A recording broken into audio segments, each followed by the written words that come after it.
मुख्यमंत्री योगी आदित्यनाथ प्रयागराज दौरे पर अखिल भारतवर्षीय अवधूत भेष बारापंथ योगी महासभा द्वारा आयोजित कार्यक्रम में शामिल हुए। इस दौरान मुख्यमंत्री ने कहा कि यह महाकुंभ का आयोजन सभी के लिए सौभाग्य की बात है। जब श्रद्धालु त्रिवेणी संगम में डुबकी लगा रहे थे, तब उनकी सकारात्मक टिप्पणियों ने दुनिया की आंखें खोल दी।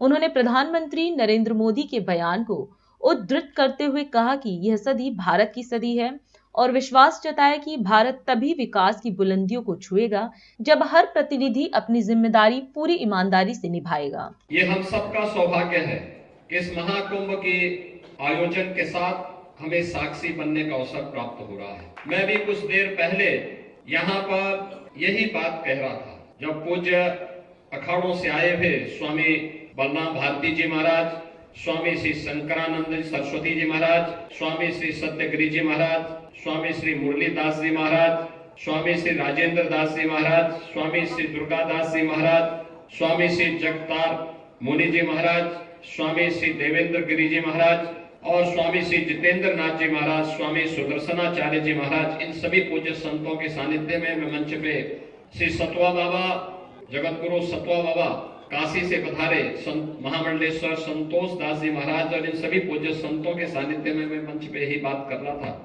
जोना खाड़ा के आचार्य महामंडलेश्वर पूज्य स्वामी अवधेशानंद गिरी जी महाराज से कि जब पौष पूर्णिमा के दिन और मकर संक्रांति के दिन कोटि कोटि श्रद्धालु माँ गंगा, माँ यमुना और माँ सरस्वती की इस पावन त्रिवेणी के संगम में डुबकी लगा करके अभिभूत हो रहे थे, जो पॉजिटिव कमेंट उनके द्वारा किए जा रहे थे, उसने पूरी दुनिया की आंखों को खोलने का काम किया। कुंभ क्या होता है, कुंभ का आध्यात्मिक और सांस्कृतिक महत्व क्या है, यह उनके वक्तव्य उस समय दे रहे थे। और ये बात बताती है जिसके बारे में देश के यशस्वी प्रधानमंत्री श्री नरेंद्र मोदी जी बार बार कहते हैं कि सदी भारत की सदी है।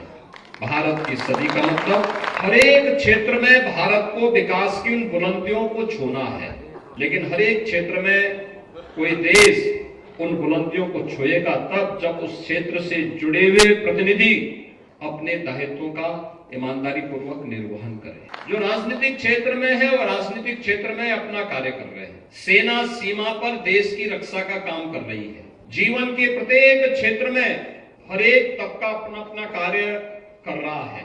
धार्मिक जगत से जुड़े हुए हमारे पूज्य संतों का दायित्व भी तो यही बनता है और यही वे कर रहे हैं। भारत की सनातन धर्म की संस्कृति दुनिया के अंदर पहुंची तलवार के बल पर नहीं, अपने सद्भाव के उपदेश के माध्यम से।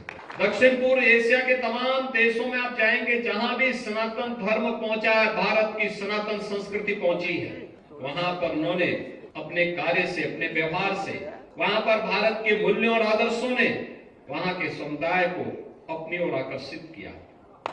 सनातन धर्म के मूल्यों के साथ उन्हें जोड़ने का काम किया।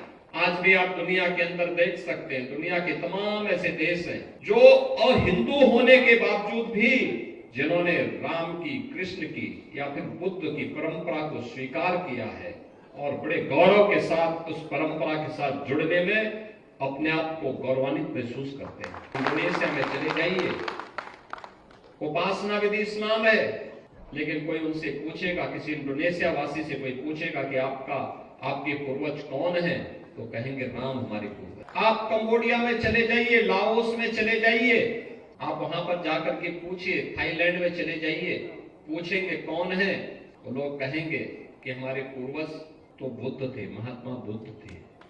तो बुद्ध के साथ अपना संपर्क संवाद बनाते हैं। आप दुनिया के अंदर किसी न देश में जाइए, किसी न किसी रूप में भारत के साथ वे जुड़ते हुए दिखाई देते हैं। एक अंधकार का युग था, आज से उभर करके हम लोग फिर आगे बढ़ रहे हैं, लेकिन जितना सकारात्मक माहौल है उतनी ही चुनौतियां भी होती हैं। राष्ट्र सर्वप्रथम, राष्ट्र